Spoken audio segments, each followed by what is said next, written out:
پیارے بھائیوں، السلام علیکم ورحمۃ اللہ وبرکاتہ۔ آج کل یہ چند مہینوں سے ہم اور آپ جن حالات سے گزر رہے ہیں اس کی وجہ سے بہت سے مسئلوں کے بارے میں ہمارے مسلمان بھائی الجھن کے شکار ہیں، اور یہ ان کو حق بھی بنتا ہے یہ کہ اللہ تبارک و تعالیٰ نے ابھی اس امت میں کچھ ایسے لوگوں کو رکھا ہے جنہیں دینی امور اور دینی اقدار کی قدر ہے۔ اگر کسی عمل میں کوتاہی ہونی شروع ہو جاتی ہے تو کم سے کم کچھ ایسے لوگ ضرور موجود ہیں جنہیں اس کی فکر ہوتی ہے کہ اب ہم ایسے موقع سے کیا کرنا چاہیے۔ انہی میں سے ایک مسئلہ یہ ہے کہ اس وقت جیسا کہ ہر طرف سے لاک ڈاؤن ہے، مسلم ممالک میں بھی غیر مسلم ممالک میں بھی، وہاں جہاں مسلمان ہیں، وہاں جہاں مسلمان بہت اقلیت میں ہیں، جہاں مسلمان اکثریت میں، ہر جگہ کی یہ صورتحال ہے۔ اب ایسی صورت میں ہمارے بہت سے بھائیوں کو یہ سوال ہوتا ہے کہ آخر ہم عید کی نماز کیسے پڑھیں اور کیا کریں۔ دیکھیے، اس میں دو مسئلے ہیں، بلکہ تین مسئلے میں آپ کے سامنے رکھتا ہوں۔ پہلا مسئلہ تو یہ ہے کہ جہاں تک عید کا تعلق ہے، عید کی نماز بڑی تاکیدی سنت ہے، اور اگر یہ کہا جائے کہ عید کی نماز واجب ہے تو شاید کوئی زیادہ غلطی نہ ہو، اس لیے کہ نبی کریم صلی اللہ علیہ وسلم نے عید کی نماز کبھی نہیں چھوڑی، بلکہ آپ صلی اللہ علیہ وسلم نے تو اپنے ساتھ یعنی عید کی نماز کے لیے آپ ہی نہیں بلکہ عورتوں کو اور بھی لے جانے کا حکم دیا کرتے تھے۔ تو عورتوں کو جانے کا حکم دینا، اس کا مطلب یہ ہے کہ مردوں پر تو یہ سنت بڑی تاکیدی ہے۔ تو پہلی چیز تو یہ ہے کہ عید کی نماز یہ ایک تاکیدی سنت ہے، یا کہ واجب ہے، اور ہر شخص کے اوپر واجب ہے، مرد ہے یا عورت۔ اس میں یہ نہیں ہے کہ جمعہ جیسے عورتوں پر واجب نہیں ہے، ٹھیک ہے، لیکن عید کی نماز کے لیے نبی کریم صلی اللہ علیہ وسلم عورتوں کو لے جانے کا حکم دیا۔ اس کا مطلب عید جو ہے وہ جمعہ سے مختلف ہے، عید کی نماز جمعہ سے مختلف ہے۔ اس کی ایک وجہ یہ بھی ہو سکتی ہے کہ جمعہ کے لیے اس کا ایک بدل ہے، وہ کیا، ظہر پڑھ لے، لیکن عید کا کوئی بدل نہیں ہے۔ یہی سے ہمارے ان بڑے بعض بھائیوں کی غلطی سامنے آتی ہے جو کہتے ہیں کہ اگر ہم مسجد میں جمعہ نہیں پڑھ سکتے تو دو چار آدمی ہم گھر کے اندر ہیں تو اپنے طور پر جمعہ پڑھ لیں۔ یہ بات صحیح نہیں ہے، اس لیے کہ جمعہ عام لوگوں کے ساتھ مسجد میں ہے، اور اگر کسی کا جمعہ فوت ہو جائے تو اس کے لیے دوسری چیز مشروع یعنی اصل جو ظہر کی نماز ہے وہ موجود ہے، لیکن عید ایسی چیز ہے جس کا کوئی بدل نہیں ہے، لہذا عید ہر شخص کے اوپر ہے، لہذا ہر شخص کو عید پڑھنی چاہیے، مسلمان مرد ہے عورت ہے، ہر ایک کو عید کی نماز پڑھنی چاہیے۔ دوسری بات یہ ہے کہ اب سوال یہ پیدا ہوتا ہے کہ جن حالات سے ہم گزر رہے ہیں ایسے حالات میں ہم عید کی نماز کیسے پڑھیں۔ اس لیے اس سلسلے میں دیکھیے، صحابہ کرام میں تو ایسا حادثہ پیش نہیں آیا، لیکن اسی کے مثل ایک مسئلہ پیش آیا ہے۔ مثال کے طور پر کوئی شخص ہے جو عید کی نماز نہیں، اس کو نماز نہیں ملی، چھوٹ گئی اس کی عید کی نماز، یا یہ بھی ہو سکتا ہے کہ اس کا گھر عیدگاہ سے بہت دور رہا جہاں آسانی سے پہنچ نہیں سکتا۔ تو یہ شواہد ملتے ہیں، اس لیے اس بنیاد پر علماء نے، اور جمہور کبیر علماء کا یہ ہے کہ عید کی نماز وہ لوگ پڑھیں گے، اور اصل یہ ہے کہ اسی طریقے سے پڑھیں گے جس طریقے سے عید کی نماز پڑھی جاتی ہے۔ اس کی سب سے واضح دلیل حضرت انس بن مالک رضی اللہ تعالیٰ عنہ کا وہ عمل ہے کہ جب انہوں نے اپنی آخر عمر میں کوفہ میں سکونت اختیار کر لی تھی، اور چونکہ حضرت عثمان غنی رضی اللہ تعالیٰ کے زمانے میں اور پھر اس کے بعد حجاج وغیرہ کا معاملہ ایک فتنوں کا دور تھا، اس لیے انہوں نے شہر سے دور جا کر کے شاید زاویہ یا کوئی مقام تھا، وہاں پر انہوں نے اپنا ایک محل اور مزرعہ کھیت وغیرہ رہا ہوگا، وہاں پر رہا کرتے تھے۔ تو اگر جب بسا اوقات جب وہ عید کی نماز پڑھنے کے لیے شہر میں نہیں آ سکتے تو اپنے اہل و عیال کو جمع کرتے، ان کا ایک غلام تھا،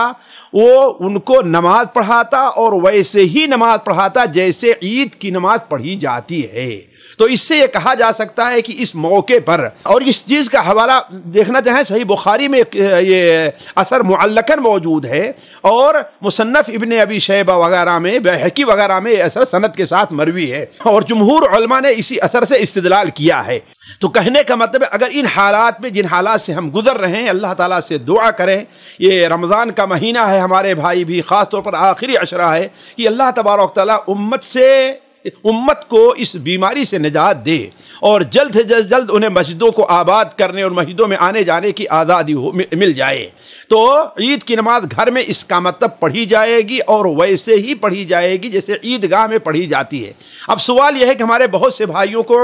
عید کی نماز کا طریقہ معلوم نہیں ہوگا، کیوں؟ اس لیے کہ وہ سال بھر میں ایک بار آتی ہے، 2 بار آتی ہے، جاتے ہیں پڑھتے اور بھول جایا کرتے ہیں۔ تو اس سلسلے میں اصل یہ ہے کہ دیکھیں عید کی نماز 2 رکعات ہے اور اسی طریقے سے پڑھی جائے گی جیسے 2 رکعات نماز پڑھی جاتی ہے، صرف تھوڑے سے فرق کے ساتھ۔ وہ فرق کیا ہے؟ وہ فرق یہ ہے کہ جب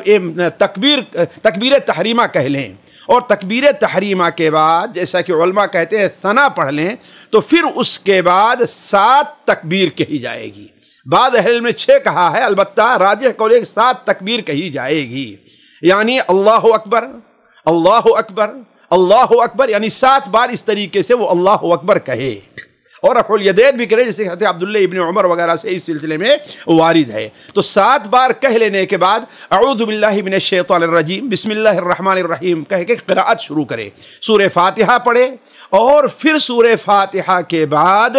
اگر اسے سبح اسم ربک الاعلی پہلی رکعت میں اور دوسری رکعت میں الغاشیہ یہ یاد ہے تو اس کو پڑھ لے، یا نہیں تو دوسری 2 صورتیں بھی نبی صلی اللہ علیہ وسلم سے صحیح مسلم میں ثابت ہے کہ آپ صلی اللہ علیہ وسلم عید کی نماز میں قاف والقرآن المجید یہ پہلی رکعت میں اور اقتربت الساعۃ وانشق القمر یہ دوسری رکعت میں آپ پڑھا کرتے تھے۔ تو یہ 4 صورتیں ہیں جو مشروع ہیں۔ پھر اس کے بعد رکوع اور سجدہ کہ فارغ ہو جانے کے بعد جب کھڑا ہو تو پھر 5 تکبیریں کہے، یعنی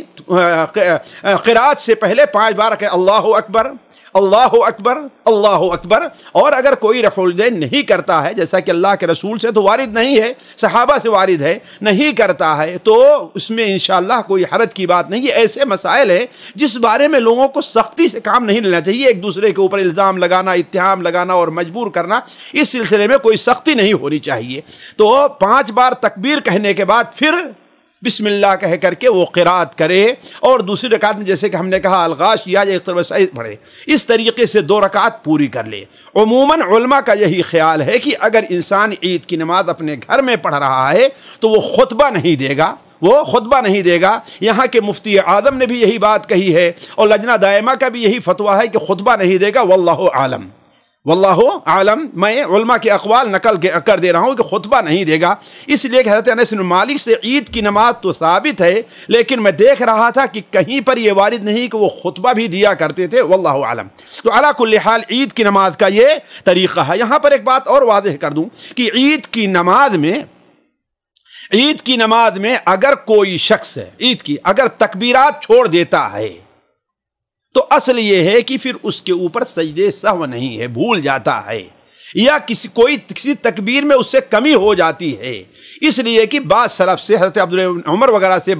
صحیح ثابت ہے کہ اس سلسلے میں وہ کمی یا زیادتی ان سے ہوئی ہے، جیسا کہ علامہ البانی رحمہ اللہ نے ارواء الغلیل میں ان آثار کو بھی صحیح قرار دیا ہے جو حضرت عبداللہ ابن عباس سے ایسے وارد ہیں کہ ان میں کمی اور زیادتی ہوئی ہے۔ تو یہ بات چند تھیں جو عید کی نماز سے متعلق مجھے آپ لوگوں کے سامنے رکھنی تھی۔ اللہ تعالیٰ سے دعا ہے کہ اللہ تبارک و تعالیٰ ہمیں اور آپ کو عید کی خوشیاں نصیب فرمائے اور عید کے گزرنے سے پہلے اللہ تعالی ہمارے اور آپ کے گناہوں کو معاف فرما دے، ہمارے اور آپ کے روزے اور تراویح کو قبول فرمائے۔ والسلام علیکم ورحمۃ اللہ وبرکاتہ۔ سامعین کرام، ہمارے علمی اور عوامی دروس اور سوال و جواب کی مجلسوں سے